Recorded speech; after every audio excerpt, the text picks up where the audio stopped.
If you are in a diet mentality and you're literally limiting your calories to the point where your body thinks it's in starvation mode, that is a problem. We don't want to create that kind of environment. We want your body to be burning efficiently. Hi, I'm Maria, otherwise known as the Fit Foodie. I'm a chef, holistic nutritionist, author, inventor, and mom. And I want to welcome you to my podcast. It's called Recipes for Your Best Life.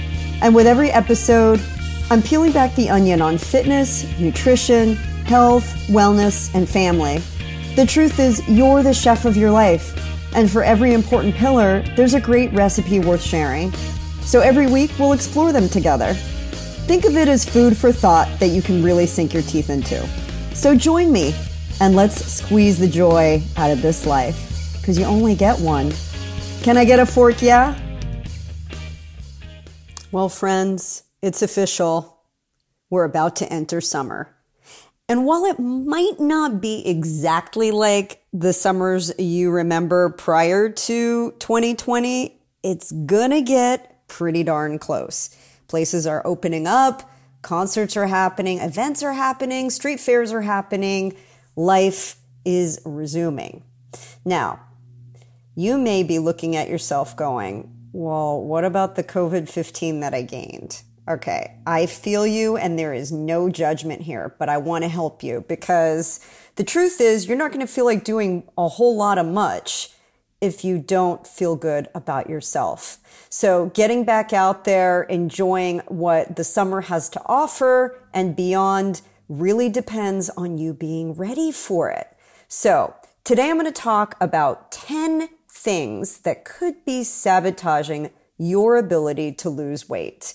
And I want you to really, really pay close attention to each and every one of these things because it is not a one and done. It's not one thing. There's no one silver bullet. There's not one pill you're going to take that's going to make the difference. There's not one habit you're going to adopt that will make the weight burn off your body. It's really a combination and a sum of the 10. So stick with me. I'm going to try and make this short and sweet, but it's really, really important. And if you are enjoying this, I would love for you to share it with a friend or family member because, hey, you want to go do things and you want to bring your friends with you. And if everybody's on board and doing it, you're all going to feel better together. So let's get cracking. The number one thing is that you have to change this mentality of, I can just burn it off. Let me explain. So we eat food and we burn food, and in that process, we create a caloric burn. And that is basically a measurement of heat, the heat that it takes for your body to burn those calories. So those calories are not just calories, they are information. And every bite you take either builds the house or breaks it down. It can either increase inflammation or lower it. And it can either lend itself to disease or help to prevent it. So the thought that you can just eat a couple extra ding dongs and then go burn it off at the gym is not quite the right mentality. The right mentality really starts with a clean plate, one that is heavy with lots of non-starchy produce, the all-you-can-eat buffet that I talk about in my book, Eat Like You Give a Fork, The Real Dish on Eating to Thrive. Because if you start from that place, you won't be hungry. Those foods are so full of fiber. I double dog dare you to eat a pound of broccoli. I mean, it's just not going to happen, but you could. You could eat as much of it as you want. And it doesn't stop there. You're balancing it with good quality, slow burning carbohydrates, fat, and protein. And so starting from a place of power and a balanced plate is going to do you so much better than this binge and purge mentality that so many people have. Your girl is going to tell it to you straight. So I hope you don't mind that I'm not sugarcoating this, but I think people just want to sell gym memberships and personal training memberships and books when they tell you that you can eat whatever you want and just burn it off. It's not physically possible. And the truth is that cookie that you only think is like a couple hundred calories, it's usually more like 400 or 500 calories. And that requires pretty serious activity, like running for an hour. And I don't know about you, but if I've already run for an hour, I don't necessarily want to run for another hour. Now, there's always a place to be able to eat a few extra calories, and that's called metabolic flexibility, exercising your metabolism. Again, I talk about that a lot in my book, and you can balance that with an intermittent fast. So some days you're eating less and some days you're eating more. And then you're training your body not to level off or plateau like we talk about in the world of fitness. So just starting from a place of a clean plate, a balanced plate, instead of I can just burn it off. Number 2 is not drinking enough water. Now, this is really, really high on the list because, first of all, thirst can disguise itself as hunger. So you could just simply be thirsty. I mean, a lot of the times it happens where you'll eat a meal and an hour later you're like, wow, I could really use a snack. Well, it's probably not because you're hungry. You're probably dehydrated. And every metabolic function requires hydration. Good old H2O. Your cells are largely water. Your, metabolic functions, just being able to eat, being able to eliminate waste, move toxins out of your body, all of those things. Me just sitting here talking to you today is requiring hydration. So not drinking enough water can really sabotage your attempts to lose weight. Now, what's the rule of thumb? The rule of thumb is to take your weight in pounds, cut that number in half, and drink that many ounces per day in clear liquids. What doesn't count as a clear liquid is vodka. What doesn't count as a clear liquid is Sprite. Really try and embrace H2O, water, water, water. And if you need to fancy up your water, fine. Add some fresh citrus to it. Add some herbs, some mint, some basil, maybe even a couple berries to infuse some flavor. I'm a big fan of raw apple cider vinegar. You get the mother in there. It helps with your gut health, your microbiome, which is where so much of your ability to lose weight lies, and build your immunity, by the way. And if that tastes kind of harsh to you, no problem. You can just add a little bit of sweetener, maybe a stevia packet, or just kind of enjoy the taste. I think a little bitterness is a good thing. When you can enjoy a bitter, sour flavor, it opens up a whole new world of taste buds that don't really crave salt or sugar anymore. So give it a go. But the whole point is to drink enough water. And I like to have sitting right in front of me a water bottle.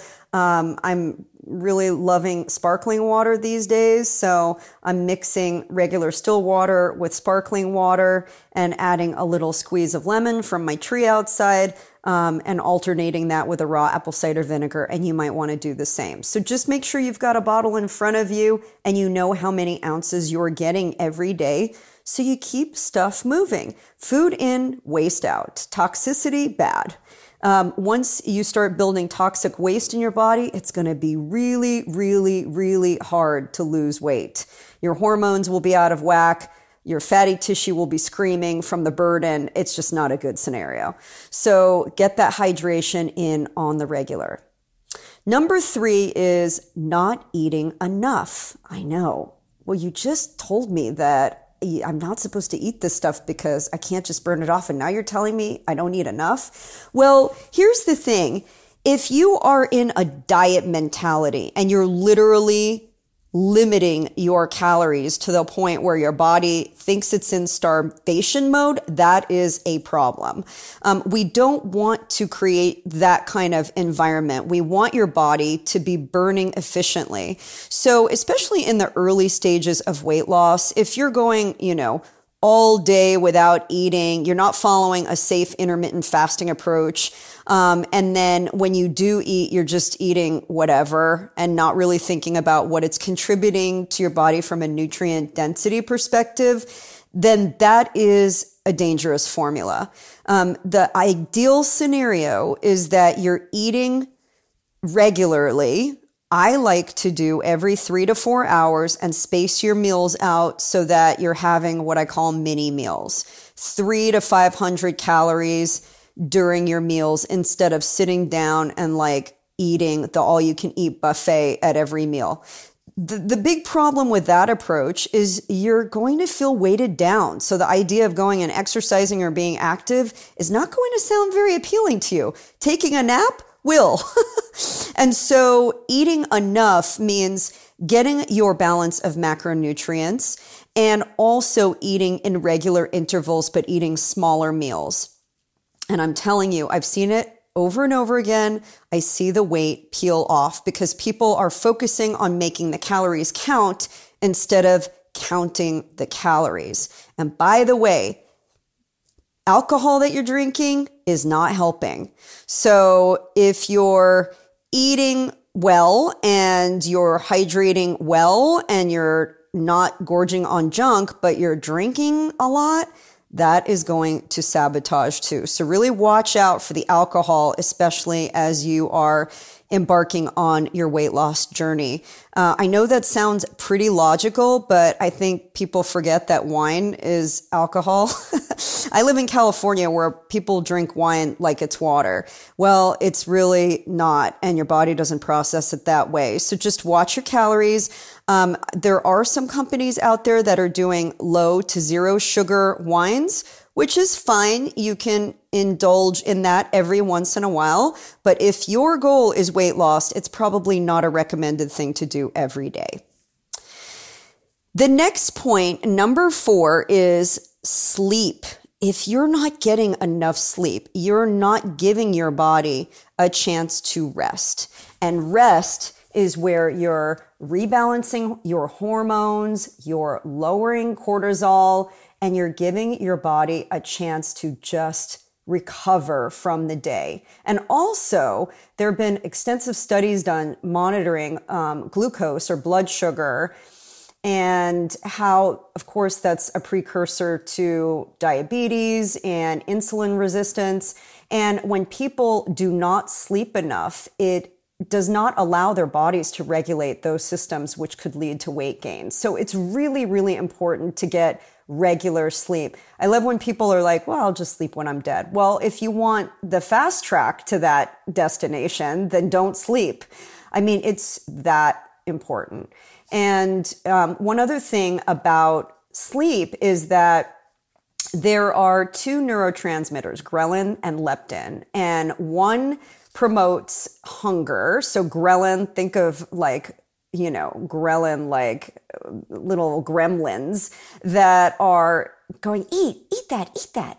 And then leptin, that's like the smart little angel on your shoulder going, do you really need that? I think you're full. And they like to battle each other. And when you sleep, those come to balance. The body naturally increases and decreases those levels at night, so that you're not needing it. And if you're one of those people who's like, well, I need my midnight snack, you are not eating right during the day, or you're not hydrating, or you simply are trained to do that, and it's time to stop. That getting up in the middle of the night is really affecting your ability to lose weight on so many different levels. I can't even tell you. So it's a good idea, once the kitchen is closed, the kitchen is closed, and try and avoid eating too late in the evening before you go to bed. So those are all conducive to wreaking havoc on your body if you're not getting them in order. Plus, here's what happens after you've slept late or haven't gotten enough sleep. And I personally can speak to this from experience, especially when I was in my early 20s. You wake up feeling hungover, even if you haven't had anything to drink. Your body is just tired, and you make dumb decisions when you're tired. Let's face it. I told you I'm going to tell it like it is, but you make dumb decisions. You're like, oh, I'm tired. I'm just going to drink this energy drink and get me going. That's got like 45 grams of added sugar. and caffeine that's going to dehydrate you. Or, you know, you crave carbs because you just need a kickstart to your body, and it needs the bad carbs, not the good carbs. It wants a donut, you know, wants something sugary to get it going. That's what happens when you don't sleep enough.